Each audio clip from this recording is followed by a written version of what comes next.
Hello juniors, so I welcome you all again in the continued series of physiology. और हमारा आज का topic है फिजियोलॉजी ऑफ मिक्सचरेशन। तो गाइस, ये थोड़ा सा ट्रिकी टॉपिक है, इसलिए आज आपको स्क्रैच से समझाऊंगा। और आज अपन कवर करेंगे इसकी definition, functional anatomy, nerve supply of bladder जो कि मोस्ट इंपॉर्टेंट है, मैं इसको डिटेल में भी कवर करूँगा। और एट दी एंड अपन फेजेस ऑफ मिक्सचरेशन कवर करेंगे। So without wasting any further time, let's move ahead. तो डेफिनेशन मतलब मिक्सचरेशन क्या है? Micturition is the process by which urinary bladder empties itself when it becomes filled. मतलब कहूँ micturition है is the process of being मतलब urinate करना is the process. Urination ही मिक्सचरेशन है। अब एक बार कुछ तीन चार चीज़ें हैं जो एक जनरल कंसिडरेशन है, वो एक बार रिवाइज कर लेते हैं, फिर अपन आ जाएंगे मेन टॉपिक पे। तो ये बेसिकली ब्लैडर की एनाटॉमी है। ब्लैडर में यूरेटर जो होते हैं, जो किडनी से आते हैं, वो यूरिन लेके आते हैं। और ब्लैडर में एक जगह होती है ट्राइगोन। उस ट्राइगोन की दो जो ट्रायंगल जैसी वो एनाटॉमी बनाता है, उसकी ट्रायंगल की दो साइड पे वो यूरेटर खुलते हैं और एक साइड पे अपना इंटरनल यूरेथ्रल ओरिफिस या फिर इसको इंटरनल यूरेथ्रल स्फिंक्टर भी कहते हैं। और फिर वो कंटिन्यू होता है यूरेथ्रा में। तो ये जनरल एनाटॉमी थी। और ये जो ब्लैडर की जो मसल्स होती हैं उसको डेट्रूसर मसल्स कहते हैं। एक और पॉइंट है जनरल कंसिडरेशन का, ये है कि फर्स्ट ऑफ ऑल अपन आ जाते हैं डेट्रूसर मसल्स, जो मैंने बताया था आपको ब्लैडर की मसल्स होती हैं। इसका जनरल ये बात है कि जब ये कॉन्ट्रैक्ट करती है या फिर जब स्क्वीज़ करती है, it will lead to maturation, और ये ऑटोनॉमिक होता है ना। जैसे मैंने इसको राइट हैंड साइड में अपर वाले उसमें डायग्राम भी बता रखा है कि एक जो बॉय है वो वाटर फिल्ड बलून को स्क्वीज़ कर रहा है। तो क्या हो रहा है, उसके अंदर जो पानी भरा है वो बाहर निकलना चाह रहा है, और अगर मैं उसको एक पिंच कर दूँ, एक होल बना दूँ, तो वाटर बाहर आ जाएगा उससे। तो यही डिट्रूसर मसल का काम होता है। जो ब्लैडर की मसल्स होती हैं, यदि वो कॉन्ट्रैक्ट या फिर स्क्वीज मतलब कॉन्ट्रैक्ट कर रही हैं, it will lead to micturition, और ये ऑटोनॉमिक प्रोसेस है। और यदि डिट्रूसर मसल रिलैक्स करेंगी तो वो क्या होगा, it will lead to retention of urine. Next अपन आ जाते हैं इंटरनल यूरेथ्रल स्फिंक्टर पे। जब इंटरनल यूरेथ्रल स्फिंक्टर जब वो कॉन्ट्रैक्ट करेगा या फिर जब वो स्क्वीज करेगा, it will lead to blockage. मतलब इसको कैसे समझ सकते हैं, मैंने right hand diagram, right hand side पे लोअर डायग्राम है, ये इधर एक मैन है, उसके फिस्ट के अंदर से होते हुए एक स्ट्रॉ जा रही है। तो मतलब एक जो स्ट्रॉ है वो इज़ ट्रांसवर्जिंग थ्रू हिज फिस्ट। अगर वो फिस्ट को और मतलब कॉन्ट्रैक्ट और स्क्वीज़ करेगा, यदि वो स्ट्रॉ है, अगर वो प्लास्टिक की है, तो it will lead to blockage of the pathway. तो ऐसा ही स्फिंक्टर का काम होता है। स्फिंक्टर मतलब ये अपनी फिस्ट जैसा है, यदि वो कॉन्ट्रैक्ट करेगा तो जो यूरिन का पाथवे है वो ब्लॉक हो जाएगा, और यदि वो रिलैक्स करेगा तो पाथवे ओपन होगा और it will lead to micturition. और इंटरनल यूरेथ्रल स्फिंक्टर होता है ऑटोनॉमिक, मतलब कि ये अपने विल में नहीं होता है, ये स्मूथ मसल से बना होता है, ऑटोनॉमिक होता है। और लास्टली अपन आ जाए एक्सटर्नल यूरेथ्रल ओरिफिस पे या फिर एक्सटर्नल यूरेथ्रल स्फिंक्टर। ये जब इसका भी इंटरनल यूरेथ्रल स्फिंक्टर जैसे ही काम है, जब ये कॉन्ट्रैक्ट होगा तो it will lead to it will not lead to micturition, it will lead to blockade. और यदि यदि ये रिलैक्स होगा तो it will lead to micturition. और ये होता है सोमेटिक, मतलब कि ये अपनी खुद की विल से अपन इसको ऑपरेट, मतलब अपन मतलब कि ये अपनी विल के अंदर वॉलेंट्री होता है ये। और अपन चाहें तो इसको स्क्वीज़ कर सकते हैं या फिर इसको रिलैक्स कर सकते हैं। रिलैक्स करेंगे तो यूरिन बाहर चली जाएगी, यूरिन मिक्सचरेशन हो जाएगा, और कॉन्ट्रैक्ट कर देंगे तो इसका हो जाएगा ब्लॉकेज हो जाएगा यूरिन का। और ये सप्लाइड बाय पोडेंडल नर्व होती है। पोडेंडल का मतलब होता है शेम, है ना। तो इसको नर्व ऑफ शेम भी कहते हैं। क्यों? क्योंकि अपने जेनाइटल्स को सप्लाई करती है। तो जो एक्सटर्नल यूरेथ्रल स्फिंक्टर है जो कि नियर योर जेनाइटल होगा, तो उसको पोडेंडल नर्व सप्लाई करेगी, और वो सोमेटिक होता है, मतलब कि अपने विल में होता है। तो यहाँ तक सब जनरल कंसिडरेशन था। अब एक और जनरल कंसिडरेशन है। अब अपन बताएंगे कि कौन सा सिस्टम मिक्सचरेशन में हेल्प करता है और कौन सा यूरिन को रिटेन करता है। तो पैरासिम्पथेटिक सिस्टम, जिसको रेस्ट और डाइजेस्ट सिस्टम भी कहते हैं, वो एक्सक्रीशन और मिक्सचरेशन में हेल्प करता है। बेसिकली पैरासिम्पथेटिक सिस्टम क्या है? रेस्ट और डाइजेस्ट। मतलब आप रेस्ट कर रहे हो, डाइजेस्ट कर रहे हो, तब आपकी बॉडी चाहिए कि आप ये अपना बॉडी का वेस्ट भी निकाल दो, एक्सक्रीशन भी कर दो, मिक्सचरेशन भी कर दो।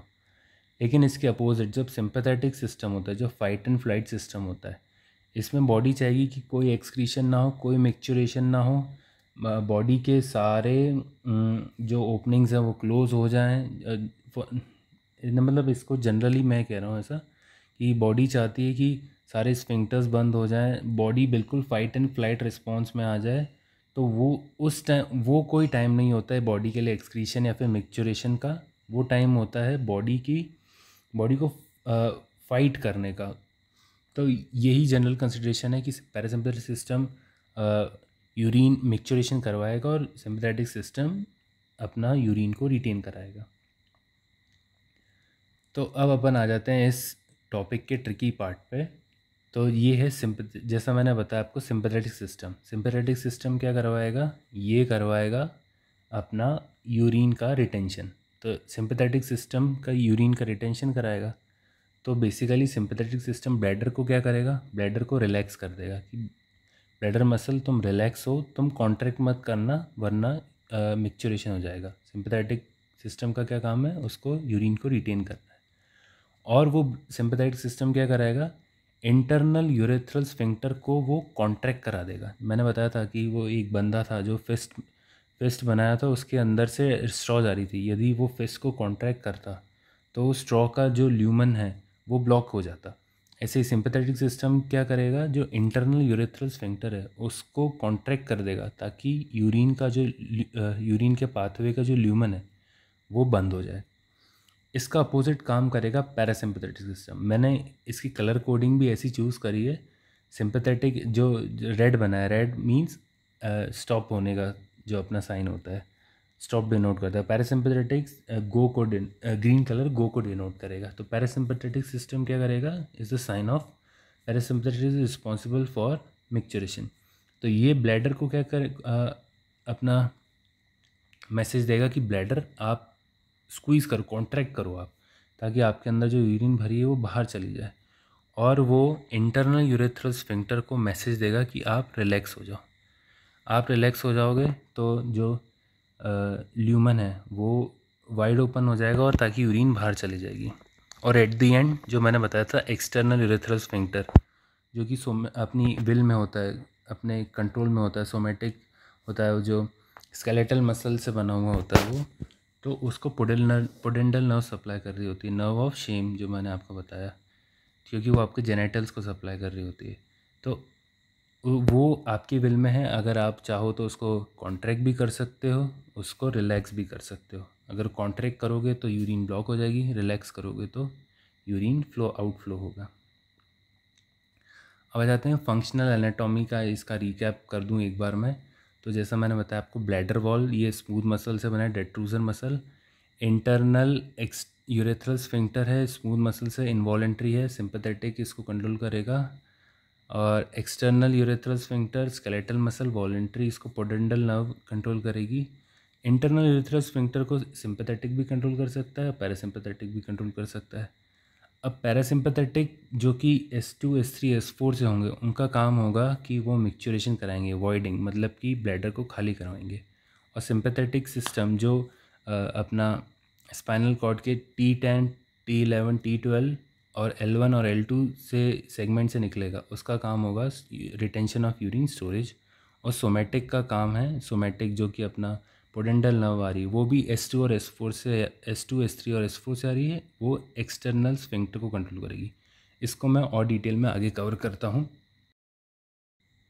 तो गाइस अब अपन आ जाते हैं इस टॉपिक के मोस्ट इम्पॉर्टेंट सेगमेंट पे, और वो है ब्लैडर का इनर्वेशन, मतलब नर्व सप्लाईज ऑफ ब्लैडर। तो अभी तक अपन ने पढ़ा कि ब्लैडर जो मिक्सचरेशन का काम करता है वो दो चीज़ों से अफेक्ट होता है, एक है पैरासिम्पैथेटिक सिस्टम और एक है सिंपैथेटिक सिस्टम। सिंपैथेटिक सिस्टम क्या कराता है? वो यूरिन को रिटेन रखता है ब्लैडर में, और पैरासिम्पैथेटिक सिस्टम मिक्सचरेशन का काम कराता है। तो उसी को अपन आगे कंटिन्यू करते हुए समझते हैं कि क्या क्या नर्व्स ब्लैडर को सप्लाई करती हैं। तो इसके लिए मैंने राइट हैंड साइड पे T10 से लेके S5 तक वर्टिब्रल कॉलम्स बना दिया, और उनसे निकलने वाली जो आपकी नर्व्स हैं उसको मैं इधर रिप्रेजेंट करूँगा, और लेफ्ट हैंड साइड में बना देता हूँ अपना एक ब्लैडर। ये मैंने बना दिया है ब्लैडर। ये है ब्लैडर का इंटरनल स्फिंक्टर और ये है ब्लैडर का एक्सटर्नल स्फिंक्टर। अब चीज़ों को सिंप्लीफाई करने के लिए मेरे पास एक सेंटेंस है, वो सेंटेंस मतलब सिंपल सा फंकी सा सेंटेंस है। यदि मैं उसको एक बार लिखूंगा अभी तो भी आपको याद हो जाएगा वो, और वो चीज़ों को बहुत सिंप्लीफाई कर देगा। तो सेंटेंस कुछ ऐसा है, you need S2 S3 and S4 to pee on the floor। मतलब ये जो सेंटेंस है ना, ये सेंटेंस आपने यदि इसको याद कर लिया, और याद करने जैसा बहुत सिंपल है, you need S2 S3 and S4 to pee on the floor, तो ये एक बार में पढ़ के याद हो जाएगा। तो इससे अपने को दो चीज़ें पता चल रही हैं। एक तो है अपना फर्स्ट पी आने की, टू मिक्सचरेशन अपना जो आप मिक्सचर यूरिन करेंगे उसको पी कहते हैं अपन। तो जो मिक्सचरेशन है, जैसा कि आपको बताया मैंने कि वो होता है पैरासिम्पैथेटिक सिस्टम, उसके लिए रिस्पॉन्सिबल होता है ना। तो और S2 S3 और S4 सेगमेंट है स्पाइनल कॉर्ड का, जो वर्टिब्रल कॉलम है वहाँ से जो नर्व्स निकलेंगी, तो S2 और S3 और S4 सेगमेंट से जो अपनी नर्व्स निकलेंगी वो अपना पीइंग के लिए यानी मिक्सचरेशन के लिए रिस्पॉन्सिबल है। और अपने को पता है मिक्सचरेशन कौन कराता है, पैरासिम्पैथेटिक सिस्टम। तो इस बेसिस पे अपन इसकी नर्व्स डिराइव कर सकते हैं। अब अपन आ जाते हैं नर्व्स कहाँ से कौन कौन सी ड्राइव होगी। तो इस सेंटेंस के बेसिस पे मैं S2, ये जो S2 सेगमेंट है वहाँ से एक नर्व निकाल रहा हूँ, S3 सेगमेंट से एक नर्व निकाल रहा हूँ, और S4 सेगमेंट से एक नर्व निकाल रहा हूँ। अब क्या होता है, ये तीनों नर्व आके जुड़ जाती हैं और बना लेती हैं गैंग्लियन। गैंग्लियन क्या होता है, गैंग्लियन बेसिकली अपना न्यूरॉन्स का कलेक्शन, न्यूरॉन्स की सेल बॉडी का कनेक्शन होता है आउटसाइड द CNS। और CNS में अगर न्यूरॉन्स की सेल बॉडी का कलेक्शन है उसको न्यूक्लियस कहते हैं। तो ये तीनों जो अपनी नर्व्स हैं ये तीनों मिलके एक गैंग्लियन बना लेती हैं। फिर क्या होता है, ये जो गैंग्लियन है, अब ये गैंग्लियन का नाम है अपना पेल्विक गैंग्लियन। पेल्विक गैंग्लियन, ये नाम इम्पॉर्टेंट है और इसको आपको याद रखना है। मैं आपको बताऊंगा इसका क्या इंपॉर्टेंस है, लेकिन अभी अभी अपन को ये याद रखना है कि S2 S3 S4 parasympathetic system के लिए इन्वॉल्व है, और यहाँ से निकलने वाली नर्व मिक्सचरेशन कराएगी। तो अपने को पता है पैरासिम्पैथेटिक सिस्टम कहाँ कहाँ पे काम करेगा, ये तो दो जगह काम करेगा। एक तो है अपना ब्लैडर पे, ब्लैडर पे इनर्वेशन दिया है, और एक इनर्वेशन देगा ये इंटरनल यूरेथ्रल स्फिंक्टर पे। क्या क्या, अब अपने को पता है पैरासिम्पैथेटिक सिस्टम क्या कराता है, ये ब्लैडर, इसका काम है मिक्सचरेशन कराना, तो ये ब्लैडर को कॉन्ट्रैक्ट कराएगा। इसलिए इसने अपनी एक ग्रुप ऑफ नर्व्स दी हैं टू द ब्लैडर, और एक नर्व दी है इसने to the internal urethral sphincter. और इंटरनल यूरेथ्रल स्फिंक्टर को रिलैक्स होना पड़ेगा for the process of micturition. तो जो नर्व जो इंटरनल यूरेथ्रल स्फिंक्टर को जा रही है वो अपनी कहलाती है पेल्विक नर्व। ये थोड़ा सा डिटेल हो रहा है, मैं डिटेल में इसके इसलिए जा रहा हूँ कि पेल्विक नर्व का इम्पोर्टेंस है। पेल्विक नर्व क्या होती है, ये कई बार जो लेबर प्रोसेस, मतलब जो डिलीवरी की प्रोसेस होती है इन द वुमेन्स, वहाँ पे कई बार डैमेज हो जाती है ये pelvic nerve during the process of labour. तो क्या होता है, जो आफ्टर लेबर, तो वुमेन्स जो अगर जिनकी पेल्विक नर्व डैमेज हो जाए उनको कई सारी प्रॉब्लम आ जाती हैं रिलेटेड टू मिक्सचरेशन। मतलब कि अब उनका इंटरनल यूरेथ्रल स्फिंक्टर का नर्व सप्लाई कट गया है, तो वो हमेशा रिलैक्स रहता है, तो वो कंटिन्यूसली उनकी यूरिन ड्रिबल होती रहती है, और वो कुछ टाइम बाद अपने आप भी वो ठीक हो जाता है, नहीं तो अपने को उसका कोई फर्दर ट्रीटमेंट करना पड़ता है। लेकिन फॉर आपके नॉलेज के लिए कि ये पेल्विक नर्व है, जो कि पेल्विक गैंग्लियन से आ रही है, और ये इंटरनल यूरेथ्रल स्फिंक्टर को आपको सप्लाई कर रही है। अब नेक्स्ट नर्व, अब अपन ने एक और नर्व पढ़ी थी, वो थी जो एक थी अपना ये इंटरनल यूरेथ्रल स्फिंक्टर था, ये एक्सटर्नल यूरेथ्रल स्फिंक्टर था। एक्सटर्नल यूरेथ्रल स्फिंक्टर वॉलेंट्री होता है, आपकी विल में होता है, सोमेटिक होता है। तो इसका मैंने बताया था आपको कि ये पोडेंडल नर्व, यानी नर्व ऑफ शेम भी कहते हैं उसको, तो ये पोडेंडल नर्व से सप्लाई होता है। तो जो ये एक्सटर्नल यूरेथ्रल स्फिंक्टर है, उसकी नर्व भी S2, S3 और S4 से ही निकलती है। क्या बताया मैंने आपको कि you need S2, S3 and S4 to pee on the floor, मतलब मिक्चुरेशन के लिए आपको S2, S3, S4 की ज़रूरत है, और मिक्चुरेशन के लिए आपको एक्सटर्नल यूरेथ्रल स्फिंक्टर को भी रिलैक्स करने की ज़रूरत है। तो इसका सप्लाई भी S2, S3, S4 से ही होगा। मैं इसको थोड़ा घुमा के बना देता हूँ। S2, S3 और S4 से नर्व मिलके बन जाएंगी, ये होंगी अपनी पोडेंडल नर्व। तो गाइस, इस सेंटेंस से अपना आधा काम तो हो गया। अब आधा काम थोड़ा सा आपको ट्रिकी है, मतलब कि मुझे तो पता है, और ये पता है कि T1 से लेके L2 का सेगमेंट जो होता है वो सिंपैथेटिक सिस्टम के लिए रिस्पॉन्सिबल होता है। और फर्दर इसमें आपको ये याद रखना है कि जो T10 से लेके L2 का सिस्टम है, ये बेसिकली यहाँ से जो नर्व्स निकलती हैं वो ब्लैडर को सप्लाई करती हैं, वो सिंपैथेटिक सिस्टम के लिए रिस्पॉन्सिबल होती हैं। तो अपन यहाँ से भी बना देते हैं। ये है फॉर एग्ज़ाम्पल अपना, ये T1 से आई, sorry T10, T11, T12, L1 और L2, इन्होंने सब ने मिलके यहाँ पे बना लिया एक गैंग्लियन। मतलब गैंग्लियन क्या है? न्यूरॉन्स का कलेक्शन, न्यूरॉन्स की सेल बॉडी का कनेक्शन मैंने बताया। अब ये जो गैंग्लियन है ना, यहाँ से अपनी नर्व्स निकलेंगी। अब मैंने फिर से आपको बताया कि सिंपैथेटिक सिस्टम का क्या काम है, इसका काम है यूरिन को रिटेन रखना। तो कैसे रिटेन रख सकता है? पहली बात तो वो एक नर्व देगा ब्लैडर को, ताकि ब्लैडर रिलैक्स करे। याद रखिए, ब्लैडर जब कॉन्ट्रैक्ट करता है, यूरिनेशन होती है, जब रिलैक्स करता है तो यूरिन रिटेन होती है। और एक नर्व वो देगा फिर से इंटरनल यूरेथ्रल स्फिंक्टर को।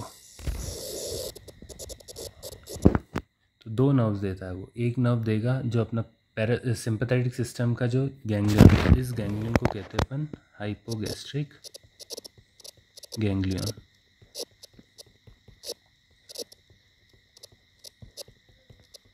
तो ये दो नर्व्स देगा फिर से। ये अपने नर्व देगा एक ब्लैडर को। ब्लैडर का क्या काम करेगा? ये ब्लैडर को रिलैक्स करवाएगा। और इंटरनल यूरेथ्रल स्फिंक्टर को ये कॉन्ट्रैक्ट कराएगा।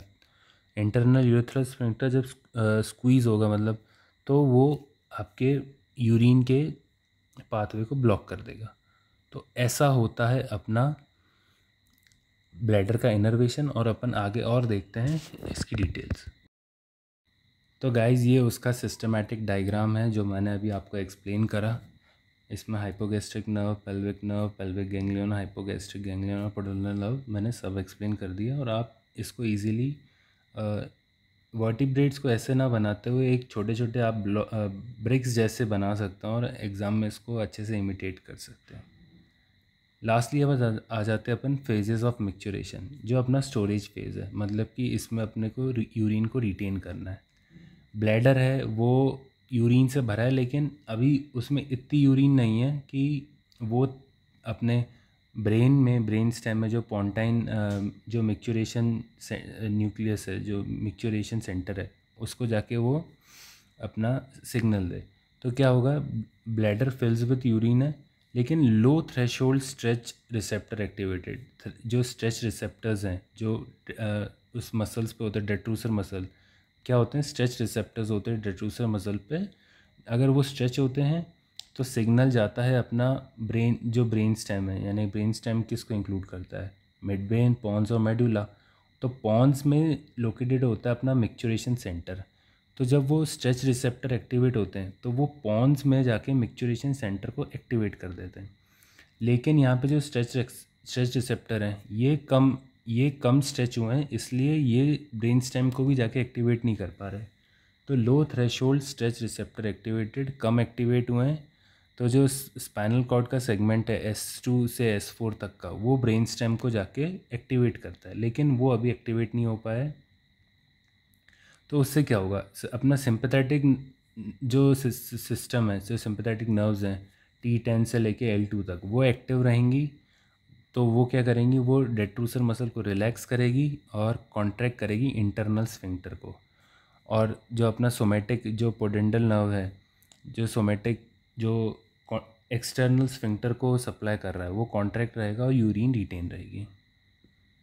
अब नेक्स्ट फेज़ आ जाते हैं अपन, फेज़ ऑफ मिक्चुरेशन, मतलब वॉइडिंग फेज़, मतलब अपने को यूरिन बाहर करनी है। अब ब्लैडर वॉल्यूम अपना ऑलमोस्ट भरने को आ गया है, मतलब 300 to 400 ml उसमें भर चुका है।